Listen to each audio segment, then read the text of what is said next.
Alhamdulillahi Rabbil Alameen. Wassalatu wassalamu ala ashrafil anbiya'i wal mursalin wa khatamin nabiyyin wa ala alihi tayyibin wa ashabihi tahirin wal mu'minin wal muslimin kullihim ajma'in, amma ba'd. Fa'a'udhu billahi minash shaitanir rajim. Bismillahirrahmanirrahim. Fiha yufraqu kullu amrin hakim. Sadaqallahul azim.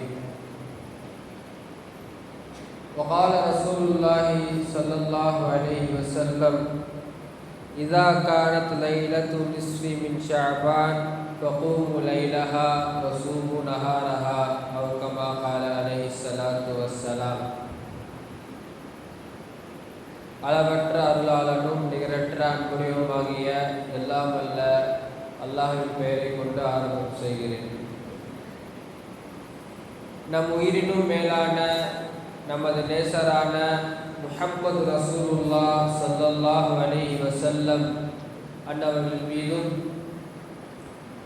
அன்னவருடைய குடும்பத்தினர்கள், சஹாபாக்கள், தாபிஈன்கள், தபா தாபிஈன்கள், அஹ்தாபுகள், சுஹதாக்கள், சாலிஹீன்கள், அவுலியாக்கள், நாதாக்கள், பெரியோர்கள், குறிப்பாக சங்கை பொருந்திய இந்த நன்னாளிலே நம் அனைவரின் மீதும் அல்லாஹ்வின் அன்பும் அருளும் என்றென்றும் நிறைவாக உண்டாவதாக.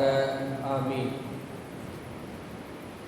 அல்லாஹ் ஜல்ல ஷானு வ தஆலா பொதுவாகவே சில விஷயங்களை விட சில விஷயங்களை சிறப்புப்படுத்தி மேம்படுத்தி வைத்திருக்கிறார்.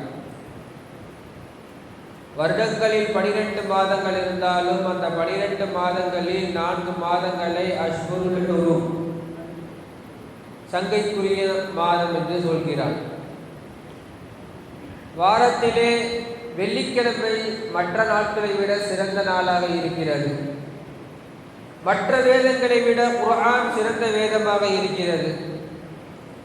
உலகத்தில் உள்ள அனைத்து நபிமார்களை விட சிறந்த நபியாக எம்பெருமானார் ரசூலுல்லாஹி ஸல்லல்லாஹு அலைஹி வஸல்லம் அவர்கள் இருக்கிறார்கள்.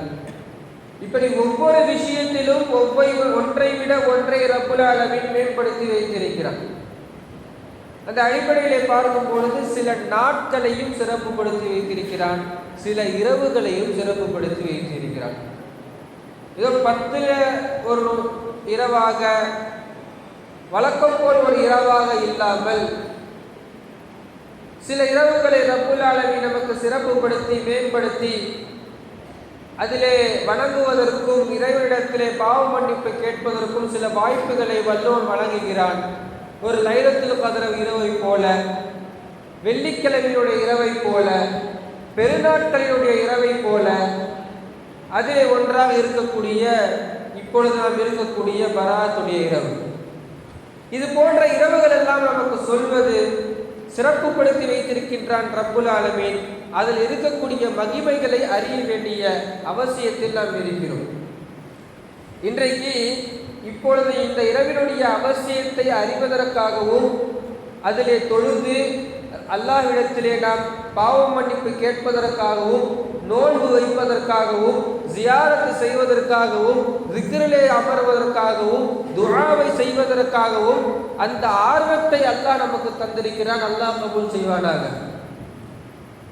ஏனென்றால் இன்றைக்கு எந்த ஆர்வத்திலே நாம் வந்திருக்கிறோமோ அதே ஆர்வம் சிலருக்கு வரக்கூடாது என்பதிலே இருக்கிறது, வர வேண்டாம் என்பதிலே இருக்கிறது. இந்த நாளிலே எந்த சிறப்பும் இல்லை.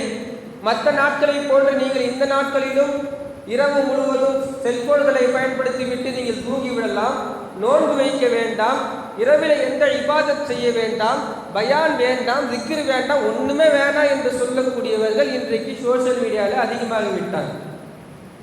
பராத் சம்பந்தமா வந்திருக்கக்கூடிய எல்லா ஹதீஸும் சரியில்லை, அதனால நீங்க அமல் செய்ய வேண்டாம் என்று சொல்பவர்களுக்கு மத்தியில நம்ம ஒன்று புரிஞ்சுக்கணும். என்னன்னா, நம்புறவங்களுக்கு ஒரு ஹதீஸ் இருந்தா போதும். பொதுவா ஒருத்தவங்கிட்ட சந்தேகப்பட்டு கேட்கும் பொழுது என்ன நீ நம்பலையான்னு நம்ம கேட்போம். இது பராத் சம்பந்தமாக பல ஹதீஸுகள், சஹீஹான ஹதீஸுகள் இருக்கிறது. ஒவ்வொன்றாக நாம் பார்த்து கொண்டே சென்றால் பயான் நீண்டுவிடும். சில குறிப்பான சில ஹதீஸ்களை மட்டும் நான் சொல்கிறேன். நபி ஸல்லல்லாஹு அலைஹி வஸல்லம் அவர்கள் படுக்கையில் படுத்துக் கொண்டிருந்தார்கள், திடீரென்று காணவில்லை. இந்த ஹதீஸ் திருமீதில சஹீஹான ஹதீஸ். எதுக்கு சொல்றேன்னா, பராத் சம்பந்தமா எந்த சிறப்பும் இல்லை, எல்லா ஹதீஸும் பொய் என்பது போன்று ஒரு காணொலிகள் நீங்கள் தொடர்ந்து அதிகமாக பார்த்து கொண்டிருக்கலாம். இந்த இரவுக்கு என்று இருக்கக்கூடிய சிறப்புகளை அறிந்து அதுக்கப்புறம் நம்ம அமல் செய்யணும். ஆனால் முதல்ல இந்த நாளுடைய சிறப்பு நமக்கு தெரியணும்ல. எனவே சொல்கிறேன், எம்பெருமானார் ஸல்லல்லாஹு அலைஹி வஸல்லம் அவர்கள் படுத்துக் கொண்டிருக்கிறார்கள். பிறகு பார்த்தால் காணவில்லை. ஆயிஷா அம்மா எந்திரிச்சு பார்க்குறாங்க, நாயகம் ஸல்லல்லாஹு அலைஹி வஸல்லம் படுக்கையில் இல்லை, எங்கன்னு தேடிட்டு போகிறாங்க. ஆயிஷா அம்மா இந்த ஹதீஸை சொல்லும் போது சொல்கிறார்கள், நான் நபிகள் நாயகம் ஸல்லல்லாஹு அலைஹி வஸல்லம் அவர்கள் என்னை விட்டு வேறு ஒரு மனைவியுடைய வீட்டுக்கு சென்றிருக்கிறார்கள் என்று எண்ணி நான் தேடிக்கொண்டு சென்றேன். போகும் பொழுது பார்த்தால் ஜன்னத்துல் பகீயிலே, அங்கு இருக்கக்கூடிய கபர்ஸ்தானிலே நபி ஸல்லல்லாஹு அலைஹி வஸல்லம் அவர்கள் துஆ கேட்டுக்கொண்டிருந்தார்கள். இந்த ஹதீஸ்ல நமக்கு நிறைய படிப்பினை இருக்கு. அப்போ ஆயிஷா அம்மாவை பார்த்து நபி ஸல்லல்லாஹு அலைஹி வஸல்லம் அவர்கள் சொல்கிறார்கள், இந்த நாளில் அல்லாஹ் தஆலா பனு கல்புடைய கோத்திரத்தினுடைய அவர்களுடைய ஆடில் இருக்கக்கூடிய ரோமங்கள் அளவுக்கு பாவம் இருந்தாலும் மன்னிக்கிறான். சஹீஹான ஹதீஸ். இந்த இரவிலே ஜியாரத்து செய்ய வேண்டும் என்ற ஒரு சுன்னத் இந்த ஹதீஸில் இருக்கிறது. இந்த இரவுக்கென்று சிறப்பு இருக்கிறது என்ற ஹதீஸ் இருக்கிறது. பனு கல்பி என்று சொல்லப்படக்கூடிய கோத்திரம், அது என்ன பனு கல்பி என்றால், அரபு தேசத்தில் இருக்கக்கூடிய ஒரு கூட்டத்தினர்கள், ஒரு குடும்பத்தினர்கள், அவர்களிடத்தில் இருக்கக்கூடிய ஆட்டிலே அந்த ஆட்டினுடைய முடி இருக்கிறது அல்லவா, ரோமம் ரொம்ப அதிகமாக இருக்கும். நிறைய அதிகமாக எண்ண முடியாத அளவுக்கு ரொம்ப அதிகமாக இருக்கும். என்ன சொல்கிறார்கள் பெருமானார் ஸல்லல்லாஹு அலைஹி வஸல்லம், பனு கல்பு கோத்திரத்தினுடைய அவர்கள் வைத்திருக்கக்கூடிய ஆட்டில் இருக்கக்கூடிய ரோமம் இருக்கிறது அல்லவா, அந்த அளவுக்கு ஒருவருடைய பாவங்கள் இருந்தாலும் அல்லாஹ் தஆலா இந்த ஷஅபானுடைய 15வது இரவிலே மன்னிக்கிறான். இப்போ பெருமானார் ஸல்லல்லாஹு அலைஹி வஸல்லம் பாவம் மன்னிப்பிற்காக இந்த இரவை நமக்கு சொல்லி காட்டியிருக்கிறார்கள். இப்னு மாஜாவிலே வரக்கூடிய இன்னொரு ஹதீஸ், இதை அறிவிக்கக்கூடியவர்கள் ஹஜ்ரத் அலி ரலியல்லாஹு அன்ஹு. அலி ரலியல்லாஹு அன்ஹு அவர்கள் உட்பட பெரும் பெரும் சஹாபாக்கள் பல பேர் அறிவிக்கிறார்கள். 7-8 பேருக்கு மேல் அறிவிக்கிறார்கள். இதா காலத்து லைலத்துல் நிஸ்ஃபி மின் ஷஅபான், ஷஅபானுடைய 15வது இரவு, பாதி இரவு நீங்கள் அடைந்து விட்டால் ஃபகூமு லைலஹா வஸூமு நஹாரஹா, இரவிலே நின்று வணங்குங்கள், பகலிலே நோன்பு வையுங்கள். இரவுல நின்று வணங்குவதற்கும் ஹதீஸ் இருக்குது, பகல்ல நோன்பு வைக்கிறதுக்கும் ஹதீஸ் இருக்குது. ஹதீஸை மட்டுமே சொல்லிக்கொண்டு என்று சொல்ல வேண்டும் என்றால் பயான் நீண்டும். சொல்ல வருவது 1008 உண்மையான ஹதீஸுகள் நமக்கு இருக்கிறது. அதை செய்வதற்கான நபி ஸல்லல்லாஹு அலைஹி வஸல்லம் ஆர்வம் நமக்கு இருக்கிறது. ஆனால் இப்படி சொல்லிக் கொண்டு இருப்பவர்களை நாம் கண்டுகொள்ள வேண்டிய அவசியம் இல்லை. காரணம், அல்லாஹ் நமக்கு இந்த ஹிதாயத்தை கொடுத்திருக்கிறார், அதை நாம் பயன்படுத்திக் கொள்வோம். இந்த பராத்துடைய அனைத்து கைதுகளையும் பரக்கத்துகளையும் பெற்றவர்களாக அல்லாஹ் நம்மை ஆக்குவானாக. அல்லாஹ் ஜல்ல ஷானஹு வ தஆலா திருக்குர்ஆனிலே சூரத்து துஹானிலே ஒரு வசனத்தை கூறுகிறான், ஃபீஹா யுஃப்ரகு குல்லு அம்ரின் ஹகீம். இந்த பராத்துடைய இரவு இருக்கிறது அல்லவா, இந்த இரவிலே ஒவ்வொரு விஷயங்களும் அல்லாஹ் தஆலா தீர்மானம் செய்கிறான். இந்த இரவுக்கென்று 3 முக்கியமான வேலைகள் இருக்கிறது. இந்த இரவுக்கென்று ஒன்று, அல்லாஹ் தஆலா நம்முடைய விதியை இந்த இரவிலே தீர்மானம் செய்கிறான். 2வது, அடுத்த வருஷத்துக்கான ரிஸ்கை தீர்மானம் செய்கிறான். 3வது, இந்த வருஷம் யார் யாரெல்லாம் ஹயாத்து, யார் யாரெல்லாம் பிறப்பார்கள், யார் யாரெல்லாம் மௌத்தா போவாங்க, அது இந்த வருஷத்திற்கானது. இந்த வருடத்திலே, இந்த ஷாபானுடைய மாதத்திலே, இந்த 15வது பராத் இரவிலே முடிவு செய்யப்படுகிறது. எனவேதான் நாம் நபி ஸல்லல்லாஹு அலைஹி வஸல்லமுடைய ஹதீஸின் அடிப்படையிலே பார்க்கும் பொழுது 3 விஷயங்கள் வருகிறது. அல்லாஹு தஆலா முதல் வானத்திற்கு வருகிறான், வந்து 3 விஷயங்களை அல்லாஹ் தஆலா நம்மிடத்தில் கேட்கிறான். அலா மின் முஸ்தக்ஃபிரின் லஹு முஸ்தக்ஃபிரின் லி ஃபஅக்ஃபிர் லஹு. அல்லாஹ் கேட்குறான், முதல் வானத்தில் வந்து, என்னிடத்திலே பாவம் மன்னிப்பு கேட்பவர்கள் உண்டா, நான் அவருடைய பாவங்களை மன்னிக்கிறேன். அலா முஸ்தர்ஜிகின், என்னிடத்தில் ரிசுக்கு தேடுபவர்கள் உண்டா, நான் ரிசுக்கை வழங்குகிறேன். அலா முபுத்தலன், என்னிடத்திலே பலா முசீபத்திலிருந்து பாதுகாப்பு தேடக்கூடியவர்கள் இருக்கிறீர்களா, நான் பாதுகாப்பு தருகிறேன். இந்த 3 காரணத்தினால தான் நம்ம 3 யாசின் ஓதுறது. எதுக்கு 3 யாசின் ஓதுறோம்? இந்த 3 காரணங்களுக்காக தான் ஓதுறோம். இந்த 3ம் இன்றைய இரவிலே நாம் அதிகமாக கவனத்தில் கொள்ள வேண்டிய விஷயம். இந்த 3ம் நமக்கு ஒவ்வொரு நாளிலும் தேவைப்படக்கூடிய விஷயமாக இருக்கிறது. முதல் விஷயம் பாவ மன்னிப்பு. இன்னைக்கு என்ன செய்யணும்? ஃபர்ஸ்ட் விஷயம் பாவ மன்னிப்பு. பொதுவா நம்ம பாவம் செய்தவர்கள், தவறு செய்தவர்கள் தான் கெஞ்சணும், அப்படிதானே? நான் தப்பு செஞ்சிட்டேன், தப்பு செய்யாமல் இருக்கக்கூடியவங்க கண்டுக்காம போவாங்க, தப்பு செஞ்சவங்க கெஞ்சிக்கிட்டே போகணும், ஏன்னா பாவம் செஞ்சாச்சு. ஆனால் இங்கே நல்லா கொஞ்சம் கவனிக்க வேண்டியது என்னன்னா, பாவம் செஞ்சது நம்ம, தவறு செஞ்சது நம்ம, கெஞ்ச வேண்டியது நம்ம. ஆனால் அல்லாஹ் தஆலா முதல் வாரத்தில் இறங்கி வந்து என்னிடத்திலே பாவம் மன்னிப்பு தேடக்கூடியவர்கள் இருக்கிறீர்களா, நான் மன்னிக்கிறேன்றான். மன்னிப்பதற்கு அல்லாஹ் தஆலா தயாராக இருக்கிறான், கேட்பதற்கு நாமும் தயாராக வேண்டும். பாவம் மன்னிப்பதற்கான நிபந்தனை என்ன? 3 விஷயம் இருந்துச்சுன்னா நம்மளுடைய தௌபா ஏற்றுக்கொள்ளப்படும். அல்லாஹ்விடத்துல பாவம் மன்னிப்பு கேட்கும் பொழுது முதல்ல செஞ்ச பாவத்தை நினைச்சு வருந்தணும். செஞ்சது பாவம்னு நினைக்கணும். சில பேர் எல்லா ஹராமான வேலையும் பார்க்கறது, ஆனால் என்னன்னா செய்யறது தப்புன்ற ஒரு உறுத்தல் மனதில் இருப்பதில்லை. அல்லாஹ் பாதுகாப்பான செய்வது தவறு என்பதை வருந்த வேண்டும். 2வது, இதுக்கப்புறம் செய்ய மாட்டேன்னு அல்லாஹ் கிட்ட வாக்கு தர்றது, மன உறுதி. இந்த 2 வேணும். ஒருவேளை செய்யக்கூடிய சூழ்நிலை மறுபடியும் ஏற்பட்டா அது வேற. ஆனால் செய்ய மாட்டேன் என்ற வாக்கு தர வேண்டும், செய்ய மாட்டேன் என்ற உறுதி வேண்டும், செய்த தவறுக்கான வருத்தம் வேண்டும். இந்த 3ம் இருந்து அல்லாஹ்விடத்தில் தௌபாவை கேட்கும் பொழுது அல்லாஹ் தஆலா நம்முடைய பாவங்களை மன்னிக்கிறான். திருக்குர்ஆனிலே அல்லாஹ் தஆலா நிறைய நபிமார்களுடைய வரலாறை சொல்றான். சொல்லும் பொழுது ஒவ்வொரு நபிமார்களை பற்றி பேசும் பொழுதும் இருக்கிறது. சில நபிமார்களுடைய வாழ்க்கையை பற்றி பேசும் பொழுது அவர்கள் செய்த இஸ்லாத்தை எப்படி பரப்பினார்கள் என்பது இருக்கிறது. அவர்கள் காலத்தில் அவர்களுக்கு என்னென்ன தொந்தரவு தந்தார்கள், துன்பங்கள் தந்தார்கள் எல்லாம் இருக்குது. ஆனால் அதை விட இன்னொரு விஷயம் நம்ம அதிகமாக கவனிக்க வேண்டியது என்னன்னா, கிட்டத்தட்ட பெரும்பாலான நபிமார்கள் அல்லாஹ்விடத்திலே தௌபா கேட்டதை அல்லாஹ் திருக்குர்ஆனிலே சொல்கிறான். நபிமார்கள் பாவத்தை விட்டு நீங்கியவர்கள், பரிசுத்தமாக்கப்பட்டவர்கள். ஆனால் அந்த நபிமார்கள் கேட்ட தௌபாவை திருக்குர்ஆனிலே அல்லாஹ் சொல்லி காட்டுகிறான், இப்படி நீங்கள் தௌபா கேளுங்கள் என்று. அதில் ரொம்ப முக்கியமானது ஹஜ்ரத் ஆதம் அலைஹிஸ்ஸலாம் அவர்கள் கேட்ட அழகிய அந்த தௌபா, இஸ்திக்ஃபார், துஆ. நமக்கு அந்த வரலாறு தெரியும். சூரத்தில் ஆதம் அலைஹிஸ்ஸலாம் அவர்கள் இருக்கும் பொழுது சைத்தான் அவர்களை எடுத்து விட்டான்.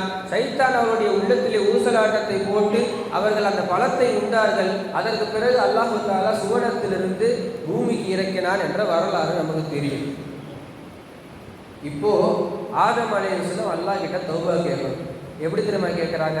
ரொம்ப அழகா இருக்குது, நமக்கு ரொம்ப தெரிஞ்ச துவா. ரப்பனா வலம்னா அன்ஃபுஸனா, எங்களுடைய ரட்சகனே, நான் அநியாயம் செஞ்சுட்டேன். வஇல்லம் தக்ஃபிர் லனா, நீ என்னை மன்னிக்கலனா, வதர்ஹம்னா, நீ எங்களுக்கு கிருபை செய்யவில்லை என்றால் லனகூனன்ன மினல் காசிரீன், நாங்கள் நஷ்டவாளியாக ஆயிடுவோம். நீ என்னை மன்னிக்கலனா நாங்கள் நஷ்டவாளியாக ஆயிடுவோம். இங்கே ரப்புல் ஆலமீனிடத்தில் தௌபாவை கேட்கும் பொழுது இந்த மாதிரி தான் கேட்கணும். நான் பாவம் செஞ்சுட்டேன், என்னை நீ மன்னிச்சிடு, இதுதான், இப்படி தான் கேட்கணும். அதை விட்டு இன்னைக்கு நம்ம துனியாவில் நம்ம கேட்குற மாதிரி காரணங்களை சொல்லக்கூடாது. நம்ம எதுக்கு வேலைக்கு லேட்டாக வந்த, டிராஃபிக் ஆகிடுச்சு, வீட்டில் அந்த ஒரு ப்ராப்ளம், இந்த ப்ராப்ளம், ஏதாவது காரணங்கள் சொல்கிறோம். நம்மளா ஒவ்வொரு நாளைக்கும் ஏதாவது ஒரு தவறு செய்து விட்டு நானா செய்யலை, அப்படி ஒரு சூழ்நிலை நடந்துருச்சு அதனால் செஞ்சேன், ஏதாவது ஒரு மழுப்பல், ஏதாவது ஒரு காரணங்களை துனியாவில் சொல்வது போல் அல்லாஹ் இடத்துல சொல்லக்கூடாது. ஆதம் அலைஹிஸ்ஸலாம் சொல்லலையே, சைத்தான் என்னை கெடுத்துட்டான் அதனால தான் நான் பழம் சாப்பிட்டேன் சொல்லவில்லை. ரப்பனா வலம்னா அன்ஃபுஸனா, டோட்டலாக அல்லாஹ் கிட்ட சரண்டர் ஆயிடும். யா அல்லாஹ், நான் அநியாயம் செஞ்சுட்டேன், நீ மன்னிச்சிடு. நீ என்ன மன்னிக்கலன்னா, நீ எனக்கு கிருபை செய்யலன்னா நான் நஷ்டவாளியா ஆயிடுவேன். எனவே நீ என்ன மன்னிச்சிடு. இது போன்ற அல்லாஹ்விடத்தில் டோட்டலாக சரண்டராக வேண்டும். இது முதல் விஷயம். ரெண்டாவது, தௌபாவை கேட்கணும். இன்னைக்கு சிலர் செய்கிறது பூரா ஹராமான வேலை, ஆனால் மனதில் என்னன்னா எந்த தவறும் செய்யாதது மாதிரி.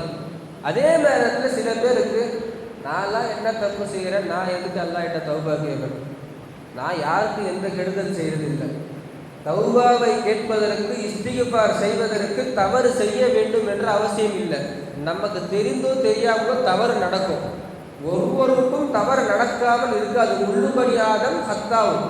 எம்பெருமானார் ஸல்லல்லாஹு அலைஹி வஸல்லம் சொல்லிவிட்டார்கள், ஆதமுடைய ஒவ்வொரு மக்களும் பாவம் செய்யக்கூடியவர்கள். ஹைருல் ஹத்தாஈன அத்தவ்வாபூன். அந்த பாவம் செய்யக்கூடியவர்களை சிறந்தவங்க யாரு? அல்லாஹ்விடத்தில் தௌபா கேட்கக்கூடியவர்கள். இப்போ பெருமானார் ஸல்லல்லாஹு அலைஹி வஸல்லம் சொல்லிட்டாங்க, எல்லாரும் தவறு செய்யக்கூடியவர்கள். இப்போ அல்லாஹ்விடத்துல தௌபாவை கேட்கணும். பாவம் செஞ்சா மட்டும்தான் கேட்கணுமா? இல்லை, செய்யலனாலும் கேட்கணும்.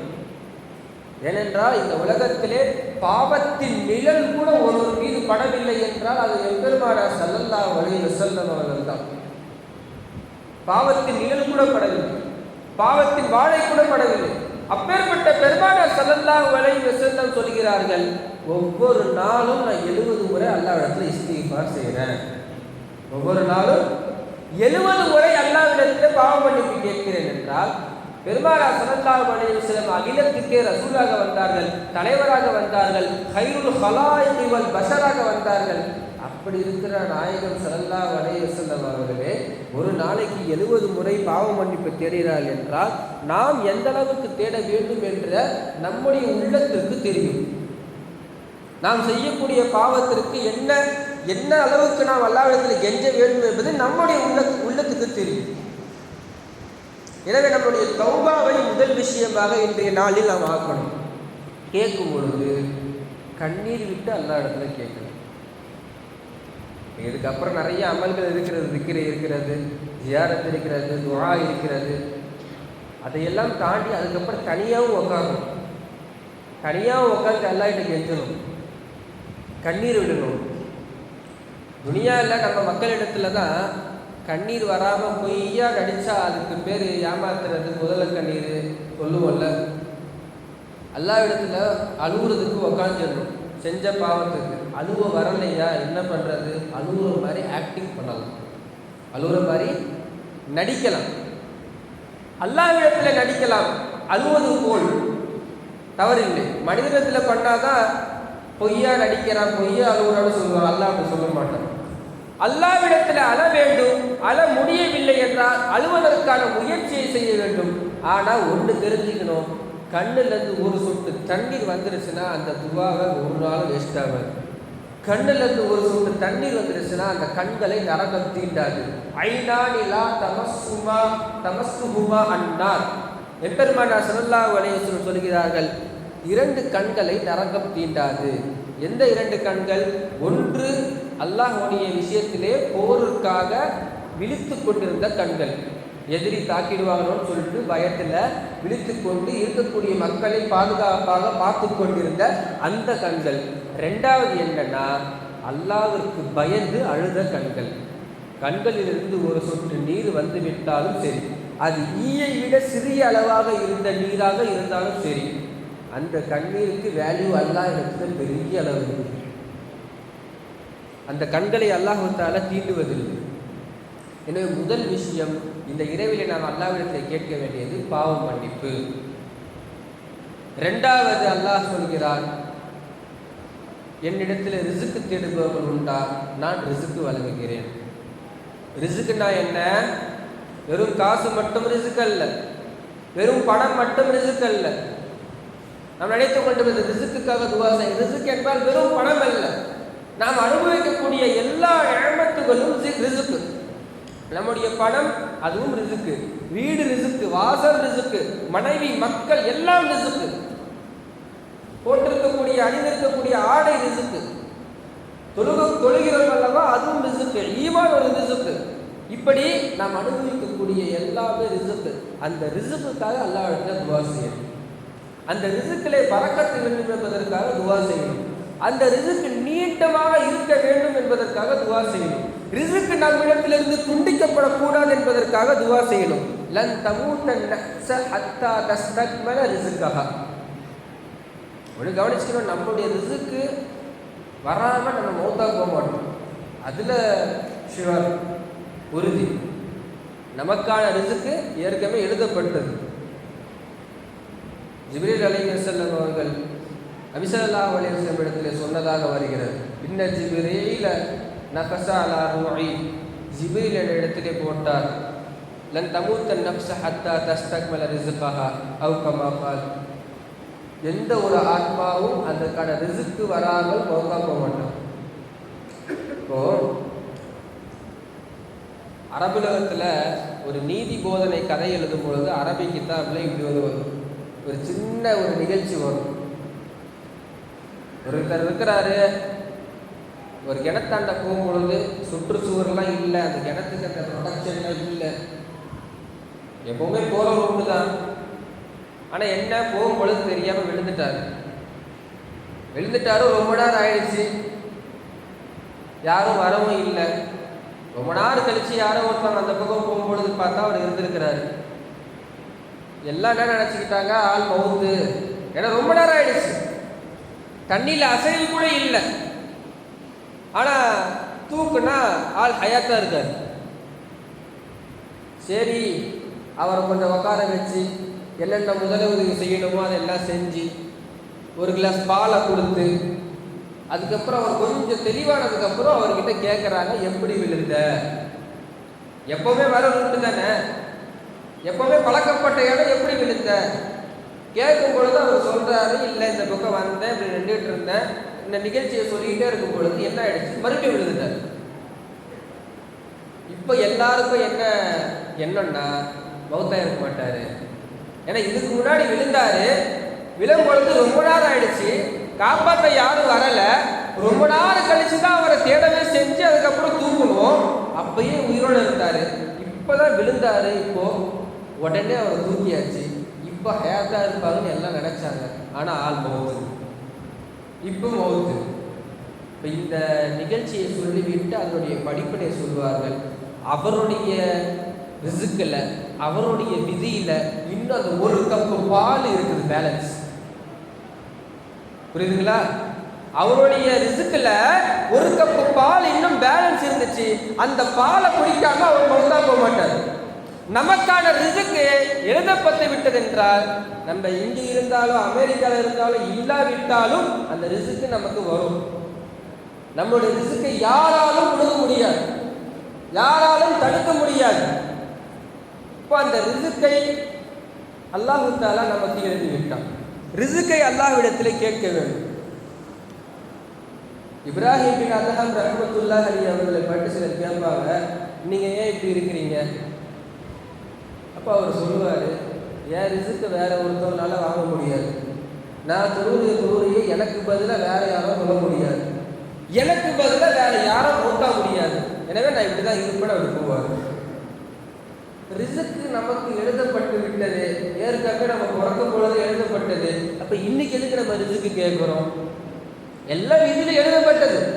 எப்போ மௌத்தா போவோம் எழுதப்பட்டது, எப்போ திருமணம், எப்போ குழந்தை, எப்பொழுது வீடு வாசல் எல்லாம் எழுதப்பட்டது. அப்போ இன்னைக்கு எதுக்கு கேட்குறோம்? அல்லாஹ் தஆலா திருக்குர்ஆனில் சொல்கிறான், யஃபுல்லாஹ மா யஷா வ யுஸப்பித் வ யுஸ்பித் ஃபஇன்தஹு உம்முல் கிதாப். அல்லாஹ்விடத்திலே உம்முல் கிதாப் என்று சொல்லக்கூடிய தாய் கிதாப், மூல கிதாப், லவ்ஹுல் மஹ்ஃபூல், நமக்கான விதியை எழுதினது அல்லாஹ் தான். அது ஏற்கனவே எழுதப்பட்டு விட்டது. யம்ஹுல்லாஹ மா யஷா வ யுஸ்பித். சிலரை அல்லாஹ் அழிப்பான், சிலரை சேர்ப்பான். சிலரை அல்லாஹ் அழிப்பான், சிலரை சேர்ப்பான். ஏன்? உம்முல் கிதாப், அந்த கிதாப் அவன்கிட்ட தான் இருக்குது. அந்த புக்கை எழுதுனது அல்லாஹ், அந்த கிதாபுடைய ஆத்தர் அல்லாஹ். அதுல ஏற்கனவே எழுதப்பட்டது மட்டும்தான். அதுக்கப்புறம் எந்த மாற்றமும் இல்லைன்னா நம்ம துவாவை கேட்க வேண்டாமே. துவான் எதுக்கு கேட்குறோம்? நமக்கு எது வேணுன்றதை கேட்குறோமோ அது நமக்கு கிடைக்க வேண்டும் என்பதனால தானே கேட்குறோம். அப்போ கிடைக்க வேண்டும் என்றால் துஆவின் மூலமாக நம்முடைய விதியை மாற்றலாம். விதியை மாற்றக்கூடிய சக்தி 2 விஷயத்துக்கு கொடுத்திருக்கிறார் அல்லாஹ். ஒன்று துஆ, இன்னொன்று சதகா. துஆ விதியை மாற்றும், சதகா விதியை மாற்றும். இப்போ இந்த வருடத்தில் ஒவ்வொரு வருஷமும் இந்த ஷஅபானுடைய 15வது பிறையில் அல்லாஹ் சிலதை அழிப்பான், சிலதை கூட்டுவான். இந்த வருஷம் யார் யார் மௌத்தா போவா என்ற பட்டியல் இருக்கும். ஒருவேளை அதில் நம்ம பேர் இருக்குது, நம்ம அல்லாஹ் இடத்துல துவா கேட்குறோம், அல்லாஹ் நீட்டலாம். இல்லை ஏற்கனவே அதிகமாக இருக்குது, சில காரணங்களால் அல்லாஹ் குறைக்கலாம். நீட்டவும் குறைக்கவும், ரிசுக்கு கொடுப்பதும் கொடுக்காமல் இருப்பதும், குழந்தை பாக்கியம் கொடுப்பதும் கொடுக்காமல் இருப்பதும், திருமணத்தினுடைய பாக்கியம் கொடுப்பதும் கொடுக்காமல் இருப்பதும், வீடு வாசல் கொடுப்பதும் கொடுக்காமல் இருப்பதும், அது எல்லாம் இன்னைக்கு மாற்றப்படும். கேட்கக்கூடிய துஆவின் மூலமாக மாற்றப்படும். எனவே அல்லாஹ்விடத்தில் ரிசுக்கை கேட்க வேண்டும். ஏன்னா அப்படியே உட்காந்துக்க முடியாதுல்ல, கேட்டால்தான் ரப்புல் ஆலமீன் கொடுப்பான். சில பேருக்கு அப்படி ஒரு எண்ணம் இருக்குது. என்னன்னா, எனக்குன்னு அல்லாஹ் ஆண்டவன் எழுதி வச்சுட்டான், கேட்கறதுனால என்ன மாறப்போகுது? உமர் ரலியல்லாஹு காலத்தில் ஹஜ்ஜுக்கு வரக்கூடிய சிலர் என்ன பண்ணுவாங்கன்னா, அப்படியே ஹஜ்ஜு முடிஞ்சதுக்கப்புறம் காபத்துல்லாலேயே உட்காந்துடுறது, அல்லது மதீனாலேயே மஸ்ஜிதுன்னபவியிலேயே உட்காந்துடுறது. உமர் ரலியல்லாஹு வருவாங்க, வந்து இந்த மாதிரி துண்டு இருக்கிறதுல துண்டு எடுத்துட்டு துண்டாலே அடித்து கிளம்பு ஃபைன்ன சகா அல்லா துருத்திரு ரஹபன் வலா ஃபில்லத்தன், வானத்திலிருந்து உங்களுக்கு ஒன்றும் தங்கமோ வெளியெல்லாம் வராது. அஜ்முலு ஃபி தலப், தேடு, ரிசுக்கை போய் தேடுங்க, உழைச்சி சம்பாதிங்க. உட்காந்த இடத்துல இருந்தே உங்களுக்கு எல்லாம் வராது, நீங்கள் போய் சம்பாதியுங்கள். அஜ்முலு ஃபி தலப், அந்த ரிசுக்கை ஹலாலான முறையில் தேடுங்க. நமக்கான ரிசுக்கு அல்லாஹ் முடிவு செய்து விட்டான். அந்த ரிசுக்கை நாம் அல்லாஹ்விடத்தில் கேட்டு இந்த இரவிலே நாம் அதிகமாக பெறலாம். ஆனால் இன்னொரு என்னன்னா, அஜ்முலு ஃபி தலப், நம்ம கேட்கக்கூடிய ரிசுக்கை, நம்முடைய வியாபாரத்தை ஹலாலாக்கணும். கொஞ்சம் நல்லா யோசிச்சு பார்த்தீங்கன்னா உங்களுக்கு தெரியும், அல்லாஹ் ஹராமுன்ற சொல்கிற வியாபாரம், பெருமானார் ஸல்லல்லாஹு அலைஹி வஸல்லம் தடுத்த வியாபாரம் ஹராமுன்னு பார்த்தா ஒரு 10 தான் இருக்கும், 10 தான் இருக்கும். ஆனால் ஹலாலுன்றது பார்த்தீங்களா, எண்ண முடியாத அளவுக்கு ஹலால் இருக்குது. திருடுறது ஹராமு, பொய் சொல்லி வியாபாரம் செய்கிறது ஹராமு, வட்டி வாங்குவது கொடுப்பது ஹராமு, கொள்ளையடிப்பது ஹராமு, பிறருடைய சொத்தை அபகரிப்பது ஹராமு, மது விற்பது, வாங்குவது, உதவி செய்வது, துணை நிற்பது இது ஹராமு. இந்த மாதிரி வாயில என்ற அளவுக்கு கொஞ்சம் மட்டும்தான் ஹராம், மீதம் உள்ள எல்லாமே ஹலால். ஆனால் நம்முடைய ஆசையெல்லாம் அந்த ஹலாலை விட்டு எல்லாம் செய்ய ஆரம்பிச்சிட்டாங்க. இன்னைக்கு அதெல்லாம் சர்வசாதாரணமாக ஆயிடுச்சு, அதெல்லாம் கண்டுக்க முடியாது. இன்னைக்கு யாரு தான் அது செய்யல, இன்னைக்கு எல்லாமே பழக்கம். ஹராமின் பக்கம் நாம் நகரக்கூடாது. நம்முடைய அஜ்மிலும் தலப், தேடக்கூடிய ரிசுக்கை நாம் அழகாக ஆக்கிக் கொள்ளணும் என்று அதற்கு உமர் ரலியல்லாஹு அவர்கள் சொல்வார்கள். 3வது இந்த இடங்களில் கேட்க வேண்டியது, அல்லாஹ்விடத்தில் நீண்ட ஆயுளையும் ஆரோக்கியத்தையும் கேட்கணும். நீண்ட ஆயுளையும் ஆரோக்கியத்தையும் கேட்கணும். அல்லாஹ் தஆலா நமக்கு நீண்ட ஆயுளையும் ஆரோக்கியத்தையும் வழங்குவானாங்க.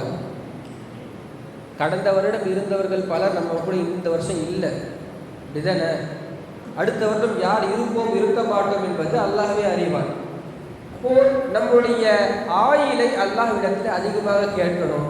கேட்கும் பொழுது வெறும் ஆயுளை மட்டும் அதிகமாக கேட்கக்கூடாது, கூட சேர்ந்து ஆரோக்கியத்தையும் கேட்கணும். அது கூட சேர்ந்து செய்யக்கூடிய வாழ்க்கையிலே நல்ல முறையிலே அமல் செய்யக்கூடிய வாய்ப்பையும் கேட்கணும். இல்லை ஆரோக்கியம் இல்லாமல் நிறைய வயசு வச்சிருக்கிறது வேஸ்ட்டு. 90 வயசு வரைக்கும் இருப்பார், 60 வயசுக்கு அப்புறம் 30 வருஷம் படுக்க, அவருக்கும் கஷ்டம், குடும்பத்துக்கும் கஷ்டம். பார்த்துருப்போம் நம்ம ஒவ்வொரு வீட்டில் இருக்கக்கூடிய பெரியவர்களை பார்க்கக்கூடிய சிரமத்திலே எல்லாருக்கும் ஒரு மனஸ்தாபம் ஏற்படக்கூடிய ஒரு சூழ்நிலை வரும். எனவே இருக்கக்கூடிய காலத்தை நாம் ஆரோக்கியத்துடன் வாழக்கூடியவராக அல்லாஹ்விடத்தில் கேட்க வேண்டும். காரணம் ஆரோக்கியம் மிகப்பெரிய ஒரு நிஅமத். இன்றைக்கு இருக்கக்கூடிய தேவைகளிலே மிக முக்கியமான தேவை ஆரோக்கியம். எல்லோருக்கும் நிறைய ஆசை இருக்கும், அப்படிதானே? ஆசை இல்லாதவர்கள் யாராவது இருக்கிறீங்களா? ஒவ்வொருவர்களுக்கும் ஒவ்வொரு ஆசை மாறுபடும். சிலருக்கு வீடு கட்டணும்னு ஆசை, சொந்தமாக வீடு கட்டணும்னு. சிலருக்கு சீக்கிரமாக நிற்க முடிக்கணும்னு ஆசை. சிலருக்கு குழந்தை பிறக்கணும்னு ஆசை. சிலருக்கு பிஸ்னஸில் சக்ஸஸ் ஆகணும்னு ஆசை. எக்ஸாமில் நல்ல மதிப்பெண் வரணும்னு ஆசை. கவர்மெண்ட் வேலை கிடைக்கணும். இப்படி ஒவ்வொருவருக்கும் அவருடைய தேவையை பொறுத்து ஆசைகள் மாறிக்கொண்டே இருக்கும். அந்த ஆசையெல்லாம் நமக்கு நிறைவேறுவதற்கு முக்கியமாக நமக்கு ஆரோக்கியம் இருக்கணும். ஆரோக்கியம் இருந்தால்தான் ஆசை கிடைத்தால் ஃபாயிதா, இல்லைன்னா வேஸ்ட்டு. அல்லாஹ்விடத்திலே கோடீஸ்வரன் ஆக வேண்டும் என்று இதுவாக கேட்குறீங்க. அல்லாஹ் கோடீஸ்வரனை ஆக்கிட்டான், ஆனால் ஆரோக்கியம் இல்லை. என்ன பண்ணுறது? பணம் இருக்கிறது, அதை செலவு செய்வதற்கும் அனுபவிப்பதற்கும் ஆரோக்கியம் இல்லை. படுத்த படுக்க வேஸ்ட்டு. வீடு இருக்கிறது, அல்லாஹ்விடத்தில் நீங்கள் வீடு கேட்கிறீர்கள், அல்லாஹ் உங்களுக்கு சொந்த வீடை கொடுத்துட்டான், ஆனால் வீட்டை அனுபவிப்பதற்கு நீங்கள் இல்லை. ஆரோக்கியம் மிக மிக மிக மிக அவசியம். அந்த ஆரோக்கியத்தை அல்லாஹ்விடத்தில் கேட்க வேண்டும்.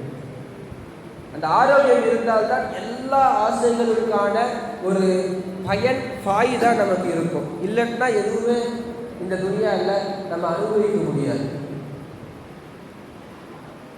ஆரோக்கியத்தை குறித்து அதிகமாக சொல்வார்கள் நபி ஸல்லல்லாஹு அலைஹி வஸல்லம். அல்லாஹ்விடத்தில் ஒன்றே ஒன்று கேட்கணும்னா என்ன கேட்கறது? ஆரோக்கியம். பெருமானார் ஸல்லல்லாஹு அலைஹி வஸல்லம் சாச்சா அப்பாஸ் ரலியல்லாஹு வந்து நபி ஸல்லல்லாஹு அலைஹி வஸல்லம் கேட்பாங்க, நாளைக்குமே நான் அல்லாஹ்விடத்தில் துஆ கேட்கணும், என்ன கேட்கறது? நிறைய லிஸ்டெல்லாம் கொடுக்கல, அதை கேளுங்க இதை கேளுங்கன்ட்டு. சலில்லாஹல் ஆஃபியா, அல்லாஹ் இடத்துல ஆரோக்கியத்தை கேளுங்க. போயிட்டாங்க. மறுபடியும் கொஞ்ச நாள் கழிச்சு மறுபடியும் வராங்க, மறுபடியும் கேட்குறாங்க, அல்லாஹ் இடத்துல நான் துஆ கேட்கணும், என்ன கேட்கறது? அதையே மீண்டும் சொல்கிறார்கள், சலில்லாஹல் ஆஃபியா, அல்லாஹ் இடத்துல ஆரோக்கியத்தை கேளுங்கள். 1008 துஆ இருக்கும்பொழுது இதை மட்டும் ஏன் சொல்கிறார்கள் என்றால், ஆரோக்கியம் இருந்தால்தான் எல்லாத்தையும் அனுபவிக்க முடியும். ஆரோக்கியம் இருந்தால்தான் அமல் செய்ய முடியும். ஆரோக்கியம் இருந்தால்தான் நோன்பு வைக்க முடியும். ஆரோக்கியம் இருந்தால்தான் ஹஜ் செய்ய முடியும். கோடிக்கணக்கில் பணம் இருக்கிறது, ஆனால் ஆரோக்கியம் இல்லை, ஹஜ் செய்ய முடியாது. எல்லாம் இருக்கிறது, ஆரோக்கியம் இல்லை, நோன்பு வைக்க முடியாது, மாத்திரம் போகணும். அப்படிதானே? அப்போ ஆரோக்கியத்தை அல்லாஹ்விடத்தில் அதிக அதிகமாக இந்த இரவிலை கேட்க வேண்டும். நீண்ட ஆயுளை கேட்க வேண்டும், பாவம் மன்னிப்பை கேட்க வேண்டும். இப்படி ஒரு பெரிய பட்டியலை நபி ஸல்லல்லாஹு அலைஹி வஸல்லம் அவர்கள் இந்த இரவிலே நாம் அல்லாஹ்விடத்தில் என்னென்னலாம் கேட்கலாம் என்று நமக்கு சொல்லி தந்திருக்கிறார்கள். இந்த மாதமும் சிறப்பு, இந்த இரவும் சிறப்பு. அநேகமாக நீங்கள் கேள்விப்பட்டிருக்கலாம், ரஜபு ஷஹருல்லாஹ் வ ஷஅபான் ஷஹ்ரி. எம்பெருமானார் ஸல்லல்லாஹு அலைஹி வஸல்லம் சொல்கிறார்கள், ரஜப் அல்லாஹ்வுடைய மாதம், ஷஅபான் மாதம் என்னுடைய மாதம், நாயகத்தினுடைய மாதம். ரஜப் அல்லாஹ்வுடைய மாதம், ஓகே. ஷஅபான் எதற்கு என்னுடைய மாதம் என்று சொல்ல வேண்டும்? நபி ஸல்லல்லாஹு அலைஹி வஸல்லம் அவர்கள் ரமலான் மாதத்தை சொல்லியிருக்கலாம், அல்லது ஹஜ்ஜுடைய மாதத்தை சொல்லியிருக்கலாம், அல்லது அவர்கள் பிறந்த ரபியுல் அவல் மாதத்தை சொல்லியிருக்கலாம். ஆனால் அதெல்லாம் விட்டுட்டு ஷஅபான் மாதத்தை என்னுடைய மாதம் என்று பெருமானார் ஸல்லல்லாஹு அலைஹி வஸல்லம் சொல்வதற்கான காரணம் என்ன என்று பார்க்கும் பொழுது, இந்த உலகமே பெருமானார் ஸல்லல்லாஹு அலைஹி வஸல்லம் மீது ஸலவாத்தை சொல்கிறோம் அல்லவா? இன்னல்லாஹ வ மலாயிகத்தஹு யுஸல்லூன அலன் நபி யா அய்யுஹல்லதீன ஆமனூ ஸல்லூ அலைஹி வஸல்லிமு தஸ்லீமா. அல்லாஹும்ம ஸல்லி அலா சய்யிதினா. ஈமான் கொண்டவர்களே, நானும் அல்லாஹ் சொல்கிறான், நானும் அல்லாஹ்வும் ஸலவாத் சொல்கிறான், மலக்குமார்களும் ஸலவாத் சொல்கிறார்கள். ஈமான் கொண்டவர்களே, நீங்களும் ரசூலுல்லாஹி மீது ஸலவாத்தை சொல்லுங்கள். இந்த மிகப்பெரிய பிரபல்யமான இந்த வசனத்தை அல்லாஹ் தஆலா இறக்கியது இந்த ஷஅபான் மாதத்திலே. அந்த ஷஅபான் மாதத்திலே இறங்கியதுனால தான் எம்பெருமானார் ஸல்லல்லாஹு அலைஹி வஸல்லம் ஷஅபான் ஷஹ்ரி, இந்த ஷஅபான் மாதம் என்னுடைய மாதம் என்று சொல்லியிருக்கிறார்கள். சுருக்கமாக இந்த நேரத்தில் நாம் என்ன பார்க்கணும்னா, அல்லாஹ் தஆலா சில நேரங்களில் நமக்கு வாய்ப்பை கொடுப்பான். வாய்ப்பை நம்ம கேட்ச் பண்ணிக்கணும். தமிழில் ஒரு பழமொழி இருக்கிறது, காற்றுள்ள போதை ஊற்றிக்கணும். அந்த மாதிரி சில நேரங்களில் வாய்ப்புகள், பெரிய ஜவுளி கடைகள்லாம் பார்க்கலாம், 20% தள்ளுபடி, 30% தள்ளுபடி, ஆடி தள்ளுபடி, இப்படியே போயிட்டு இருக்கும். சில நேரங்களில் பார்த்தா அதிரடி ஆஃபர்னு சொல்லிட்டு 50%, 60% போட்டுருவோம். அப்படிதானே? அந்த நேரத்தில் கூட்டம் அதிகமாகிடும். அதே கடையில் 2 நாள் கழிச்சு பார்த்து கேட்டிங்கன்னா தரமாட்டாங்க. அன்னைக்கு வியாபாரம் இருக்கும், ஆனால் அந்த ஆஃபர் இருக்காது. அதே மாதிரி சில நேரங்களில் கடையில் பார்க்கலாம், ஸ்டாக் கிளியரன்ஸ் அப்படின்னு சொல்லிட்டு 90% ஆஃபர். உங்களுடைய ஸ்டாக்கை கிளியர் பண்ணணும்னு சொல்லிட்டு கொடுக்கும். அதே மாதிரி தான் இன்னைக்கு நமக்கு ஸ்டாக் கிளியரன்ஸ் எல்லாம் கொடுக்கும். நம்மளுடைய பாவங்களை எல்லாம் பண்ணிக்கலாம். நம்மளுடைய பாவங்கள் ஸ்டாக்களை நம்ம இடத்துல என்னென்ன பாவம் மூட்டை இருக்கிறதோ அதை மன்னிப்பதற்கு அல்லாஹ் தயாராக இருக்கிறான். கேட்பதற்கு நாம் தயாராக வேண்டும். அல்லாஹ் சுப்ஹானஹு வ தஆலா நம் அனைவருடைய பாவங்களையும் மன்னிப்பானாக. இந்த இரவனுடைய அனைத்து கயிறுகளையும் பரக்கத்துகளையும் பெற்றவர்களாக அல்லாஹ் நம்மை ஆக்குவானாக. நம்முடைய ரிசுக்கை அல்லாஹு தஆலா விசாலமாக ஆக்கி தருவானாக. பலா முசீபத்தை விட்டு பாதுகாப்பானாக. நீண்ட ஆயுளையும் ஆரோக்கியத்தையும் நிறைவான செல்வத்தையும் தருவானாக. போதுமான மனப்பான்மையை அல்லாஹு தஆலா நமக்கு வழங்குவானாக. மீண்டும் மீண்டும் ஹஜ்ஜும் உம்ராவும் ஜியாரத்தும் செய்யக்கூடிய நல்ல நசீபை நமக்கும் நம் குடும்பத்தினர்களுக்கும் வழங்குவானாக. வாய்ப்புக்கு நன்றி கூறி விடைபெறுகிறேன். ஜஸாக்குமுல்லாஹ் அஹ்ஸனுல் ஜஸா. அஸ்ஸலாமு அலைக்கும் வரஹ்மத்துல்லாஹி வபரகாத்துஹு.